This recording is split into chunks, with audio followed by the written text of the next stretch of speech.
इतरांनी आता आपल्या गावी परतावं असं आवाहन त्यांनी केलं।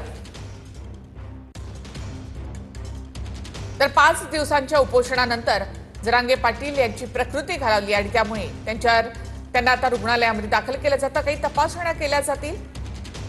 5 दिवसांचं हे त्यांचं उपोषण।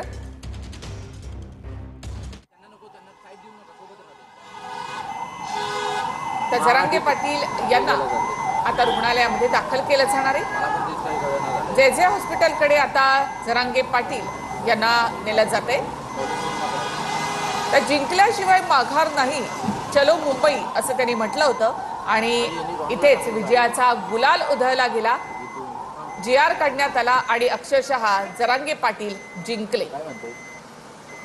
ठिकाणी संघर्ष योद्धा म्हणून जरांगे पाटील यांचा उल्लेख केला जातोय आणि बॅनरबाजी सुद्धा केली जाते। आणि आता आपण पाहताय विजयाचा गुलाल उधळल्यानंतर मराठा बांधव आता घरी जाण्यासाठी निघालेले आहेत। तर दुसरीकडे जे रुग्णालयाकडे आता मनोज जरांगे पाटील यांना नेलं जातंय। त्यांची प्रकृती खालावलेली आहे। काल सुद्धा माध्यमांसोबत बोलत असताना ते सातत्याने म्हणत होते त्यांचा आवाज जो आहे तो खालावलेला होता। उपोषण सुरू होतं, निर्जळी उपोषण त्यांनी कालपासून सुरू केलेलं होतं। मात्र आपल्याला बोलताना देखील त्रास होतोय याचा वारंवार उल्लेख त्यांच्याकडून करण्यात आलेला होता। आणि आता त्यांना आंदोलन स्थळावरून थेट जे रुग्णालयामध्ये नेलं जातं।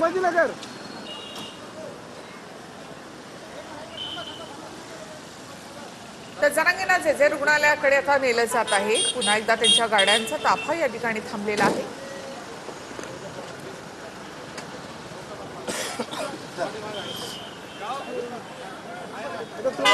तर जरांगे पाटील आता इथे या ठिकाणी थोडासा आराम करतायत। आपण पाहतोय 5 दिवस त्यांनी या ठिकाणी उपोषण केलं आणि त्याचं फळ त्यांना या ठिकाणी मिळालं आणि अखेर सरकारकडनं GR काढण्यात आला। मराठा बांधवांसाठी आजचा दिवस महत्त्वाचा, आजचा दिवस सोनियाचा। आजचा दिवस आपल्यासाठी दिवाळी सणासारखा आहे असं जरांगे पाटलांनी या ठिकाणी संबोधित करत असताना म्हटलं। आणि घरी जात असताना शांततेमध्ये जा असं आवाहन देखील त्यांनी मराठी बांधवांना करायला ते विसरले नाहीत। मात्र याच्यानंतर ते आंदोलन स्थळावरून थेट जे रुग्णालयाकडे रवाना झालेले। आणि दुसरीकडे ही दृश्य CSMT स्टेशनच्या बाहेरची, ज्या ठिकाणी आता मराठा बांधव जे आहेत ते हळूहळू स्टेशनकडे जात आहेत आणि पोलिसांचा सुद्धा मोठा बंदोबस्त। आणि जरांगे पाटलांना जे रुग्णालयाकडे नेलं जात आहे। तोरट्या बाजूला त्यांची ही ॲम्ब्युलन्स काढून त्यांना जे रुग्णालयाकडे आता नेलं जात आहे। तिथे जरांगे यांच्यावर उपचार होणार आहेत। 5 दिवसांचं उपोषण सोडल्यानंतर जरांगे यांच्यावर उपचार केले जाणार आहेत। तर इथे विजयाचा गुलाल उधळला जातोय। मराठा बांधवांना देखील आपापल्या गावी परत जा असं आवाहन जरांगे यांनी केलेलं आहे। गेल्या 5 दिवसांपासून राज्यभरातल्या मराठे बांधव जे आहेत ते मुंबईमध्ये दाखल झाले होते। 5 दिवस त्यांनी जरांगेंना आपला पाठिंबा या ठिकाणी दर्शवला।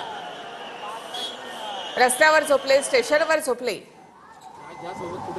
त्रास सहन केला, मात्र अखेर विजयाचा गुलाल उधळत आता मराठा बांधव या ठिकाणी